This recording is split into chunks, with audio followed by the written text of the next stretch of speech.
Satu hari, tokoh besar bernama Imam Hasan Al-Basri tengah berjalan di pasar kota Basrah. Datang seseorang lalu bertanya kepada beliau, "Ya Aba Ishaq," wahai Abu Ishaq, panggilan buat Imam Hasan Al-Basri. Katanya dalam Quran itu, "Ud'uni astajib lakum." Berdoalah kepadaku, aku akan jawab doamu. Mintalah kepadaku, aku akan penuhi permintaanmu. Begitu janji Allah dalam Quran. Lah kami ini, kata si orang tadi, sudah lama berdoa kepada Allah. Sudah banyak kali kami memohon kepadanya. Wah, kok sampai sekarang doa kami nggak dijawab-jawab, nggak pernah dikabulkan. Ini bagaimana? Katanya berdoa, aku kabulkan. Sudah lama kami berdoa. Kenapa nggak pernah dikabul-kabulkan? Apa doa kami salah pasang? Apa Tuhan pas kebetulan nggak dengar? Atau bagaimana ini? Imam Hasan Al-Basri senyum lalu menjawab, "Ya ahlal Basrah, hai penduduk Basrah, hatimu mati. Dari hati yang mati, bagaimana mungkin doa akan terjawab? Tidak ada getaran yang menyebabkan channel kepada Allah itu nyambung. Tidak ada. Dari hati yang mati, doa tidak mengeluarkan getaran untuk sampai kepada aras. Hatimu mati, maka doamu tidak dikabulkan." Kita renungkanlah jawaban ini. Sederhana, doa tidak didengar Tuhan. Permohonan tidak dikabulkan olehnya. Tapi kalau kita mau menukik kepada renungan yang lebih jauh, kemalangan apa yang lebih besar selain daripada kalau Allah sudah berpaling kepada kita dalam hidup ini? Permohonan tidak didengar, doa tidak dikabulkan, Allah sudah masa bodoh dengan kita. Kemana lagi langit tempat kita bernaung? Kemana lagi bumi tempat kita berpijak? Kalau Allah sudah berpaling dalam hidup ini kepada kita, itulah kemalangan yang paling besar dalam hidup ini. Sementara kita berleha-leha, menurut kita kemalangan itu kehilangan jabatan, kemalangan itu kehilangan harta benda, kemalangan itu adalah kehilangan orang yang kita sayangi. Allah berpaling dalam hidup kita, tidak pernah kita melakukan evaluasi. Nah, apa yang menyebabkan hati itu jadi mati? Sehingga tidak ada getaran yang nyambung ke aras, yang mengakibatkan Tuhan berpaling dari kita. Doa tidak lagi didengar, permohonan tidak lagi dikabulkan. Ada beberapa hal yang menyebabkan hati jadi mati, sehingga doa tidak terangkat. Imam Hasan Al-Basri menjelaskan beberapa faktor yang menyebabkan hati menjadi mati. Tidak ada lagi getaran yang mengantarkan doa ke aras, sehingga Tuhan pun berpaling. Yang pertama, kata beliau, "Araftumullaha wa lam tu'tuhu haqqah." Kamu kenal Allah, tapi haknya untuk disembah, kewajibanmu untuk menyembah, tidak pernah kamu laksanakan. Bagaimana hati tidak jadi mati? Kenal. Siapa pencipta alam semesta? Allah. Siapa pencipta lautan, gunung, sungai? Allah. Siapa pencipta langit dan bumi? Allah. Siapa pengatur segala-galanya? Allah. Salat apa tidak? Tergantung kebutuhan. Kamu kenal Allah, tapi haknya untuk disembah, kewajibanmu untuk menyembah, tidak pernah kamu laksanakan. Bukankah simpel bahwa Fatihah saja mengajarkan iyyaka na'budu wa iyyaka nasta'in? Hanya kepadamu kami menyembah dan hanya kepadamu kami mohon pertolongan. Tertibul kalimat, na'budu dulu, baru nasta'in. Kalau na'budu terlaksana, nasta'innya pasti top chair. Hanya kepadamu kami menyembah, hanya kepadamu kami mohon pertolongan. Kalau ibadah beres, pertolongan pasti datang.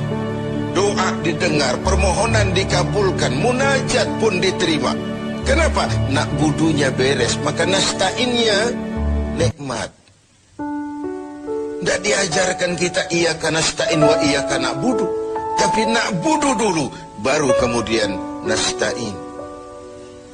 Kalau hati tidak mau mati, janganlah pengenalan kita kepada Allah tidak diiringi dengan pendekatan kita kepadanya. Bagaimana cara mendekat kepada Allah? Logika saja. Mau dekat dengan presiden, ikuti peraturan yang dibuat oleh protokolernya presiden. Mau dekat dengan gubernur, ikuti peraturan yang disusun oleh protokolnya gubernur. Tidak bisa mau dekat dengan gubernur bikin peraturan sendiri. Mau dekat dengan Allah bikin metode sendiri. Dengan jalan ngelamun, duduk madep ngidul, bengong 4-5 jam, lalu mau dekat dengan Allah. Mau dekat dengan Allah, ikuti cara yang sudah diatur oleh Allah melalui utusan-utusannya. Bukan dengan cara membuat sesuatu sendiri. Ini yang pertama. Lalu yang kedua, yang menyebabkan hati jadi mati, qara'tumul Qur'an walam ta'malu bih. Kamu baca Al-Quran, kamu dengungkan Al-Quran, kamu sanjung Al-Quran, walam ta'malu bih, tapi isinya, ajarannya tidak pernah kamu laksanakan. Isinya, ajarannya sering malah diinjak-injak. Bukankah kita hidup di satu zaman di mana tuntunan sudah menjadi tontonan, dan tontonan sering dianggap sebagai tuntunan? Bukankah kita hidup di satu masa di mana orang yang jujur dikhianati dan pengkhianat malah diberikan amanah? Bukankah zaman ini sudah terjadi pergeseran nilai yang sedemikian rupa?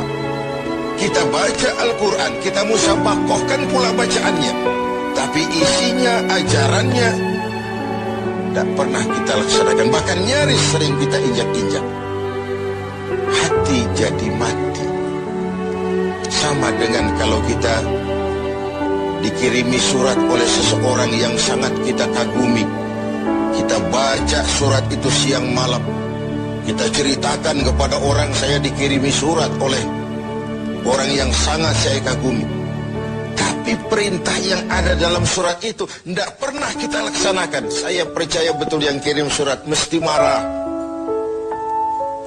Kau baca itu penting supaya kau ngerti apa isinya, tapi setelah kau ngerti mau ia laksanakan. Begitu Al-Quran diturunkan kepada kita, kamu baca Al-Quran tapi isinya tidak pernah kamu amalkan. Bagaimana hati tidak akan menjadi mati karenanya? Yang ketiga, penyebab hati itu menjadi mati, akaltum ni'mata rabbikum walam tashkurulah. Kamu makan nikmat Tuhanmu, tidak pernah kamu bersyukur kepadanya.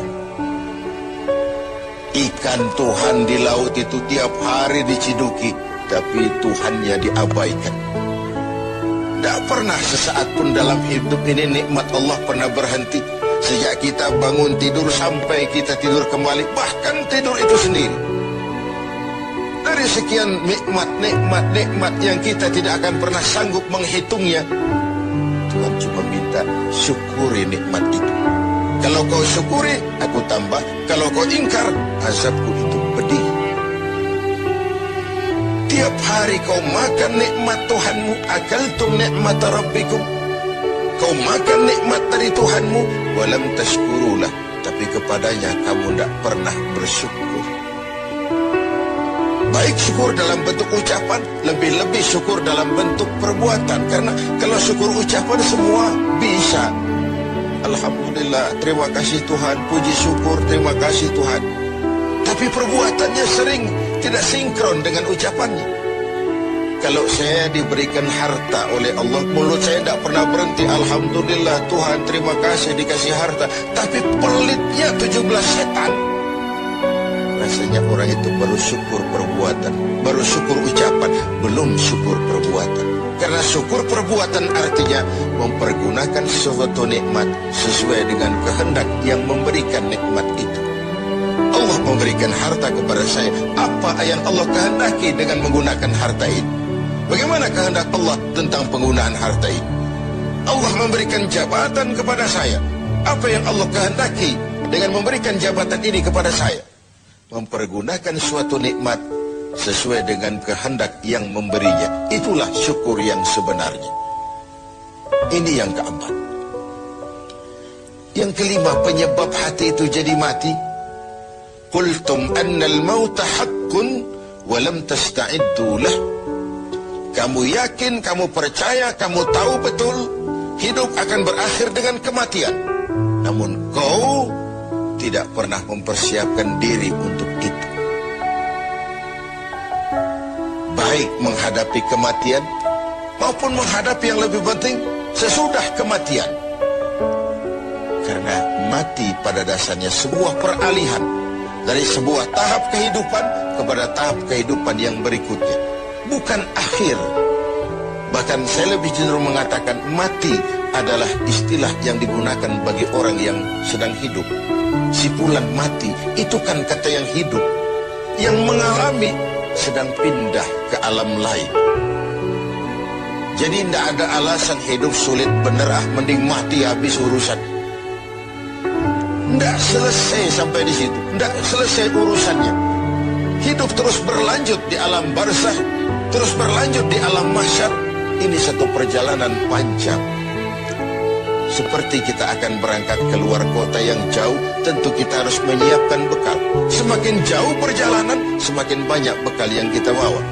Kalau Anda akan berangkat jauh, tidak bawa bekal berangkat juga, itu kan nekat sama namanya. Sampai ke tujuan belum tentu